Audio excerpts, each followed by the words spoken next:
Let's rewind to the late 1960s. Faces was born out of the ashes of two already successful British bands. When Steve Marriott left Small Faces in 1969, the remaining members, Ronnie Lane, Kenny Jones, and Ian McLagan, wanted to keep things going. But instead of trying to replicate the past, they looked to the future and added two fresh but familiar faces, Ronnie Wood and Rod Stewart, both fresh off stints with the Jeff Beck Group. Prior to any releases by the New Faces lineup, Wood and McLagan appeared on Stewart's first solo album in 1969, An Old Raincoat Won't Ever Let You Down, known as the Rod Stewart album in the U.S. The rest of the backing band on the album included drummer Mickey Waller, keyboardist Keith Emerson, and guitarists Martin Pugh of Steamhammer, and later Armageddon and Seventh Order and Martin Quittenton, also from Steamhammer. The addition of Stewart and Wood was a game changer. Their chemistry with the original trio was electric. They dropped the small and became just Faces, a name that fit their new image, loose, fun, and full of swagger. Musically, Faces was everything rock and roll should be, raw, ragged, heartfelt, and a little chaotic. They released 4 studio albums, starting with First Step in 1970. Their style mixed blues, boogie, folk, and rock, with a live show that felt like a pub brawl wrapped in a concert, but it worked and fans loved it. The following year, they released Long Player. Their peak came with 1971's A Nod Is As Good As a Wing to a Blind Horse, featuring the hit Stay With Me. That song took them to the top 20 in the US and remains their signature anthem, brash, punchy, and endlessly replayable.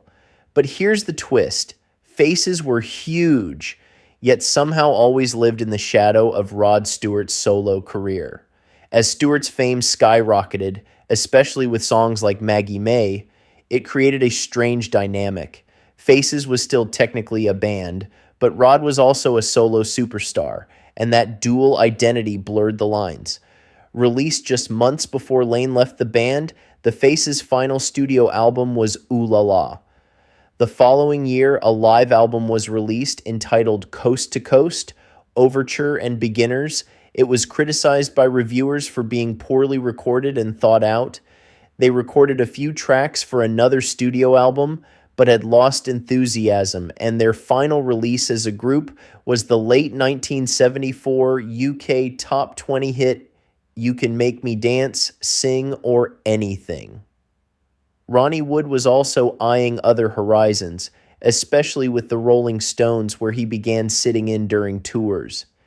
In 1975, he officially joined them after Mick Taylor's departure.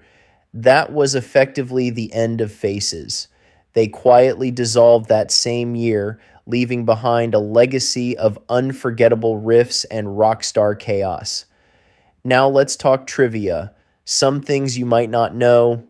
Keith Richards once said Faces were the only band that could get as drunk as the Stones and still put on a show.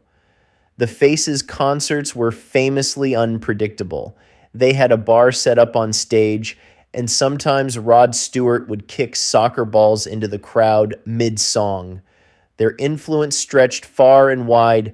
Bands like the Black Crowes and Oasis have cited them as a major inspiration for their bluesy, no-nonsense approach to rock. So, what happened to the members? Let's start with the most high-profile name, Rod Stewart. After Faces broke up, his solo career exploded.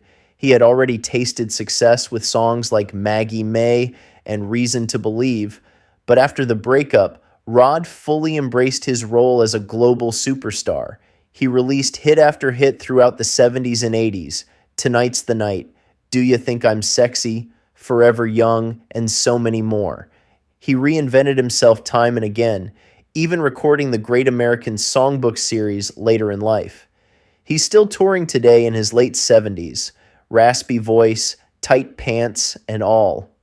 Ronnie Wood took a different route, right into the heart of rock royalty. He officially joined the Rolling Stones in 1975 after jamming with them for a year, and he's been their rhythm guitarist ever since. He became close friends with Keith Richards, and the two formed a bond over their love for blues, cigarettes, and general mischief. Ronnie also pursued solo projects and released several albums of his own, showcasing not just his guitar work but also his painting. Yes, he's a talented visual artist too.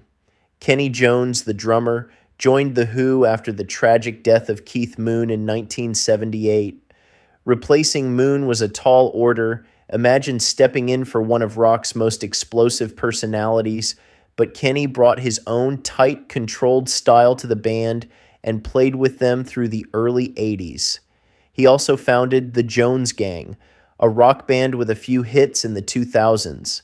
These days, Kenny is heavily involved in charity work and manages the Hurtwood Polo Club in England, which he owns. Yes, faces to polo. Rock stars have range.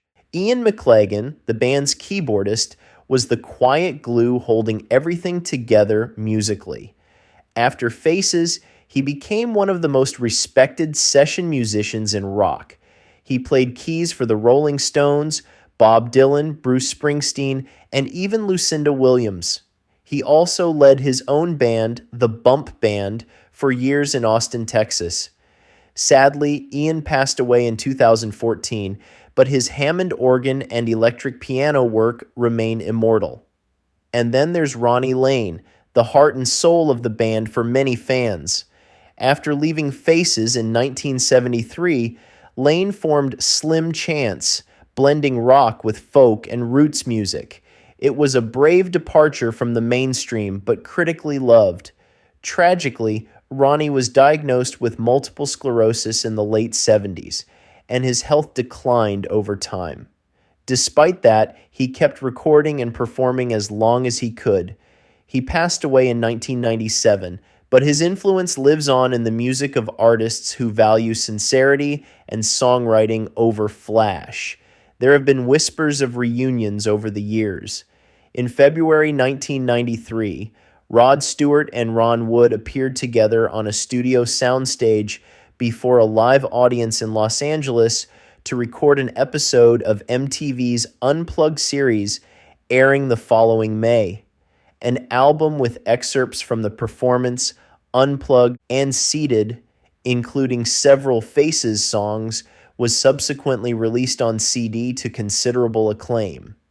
In 2004, a 4-disc Faces box set entitled Five Guys Walk Into a Bar was released by Rhino Records, featuring many of the band's most popular tracks, as well as several previously unreleased songs.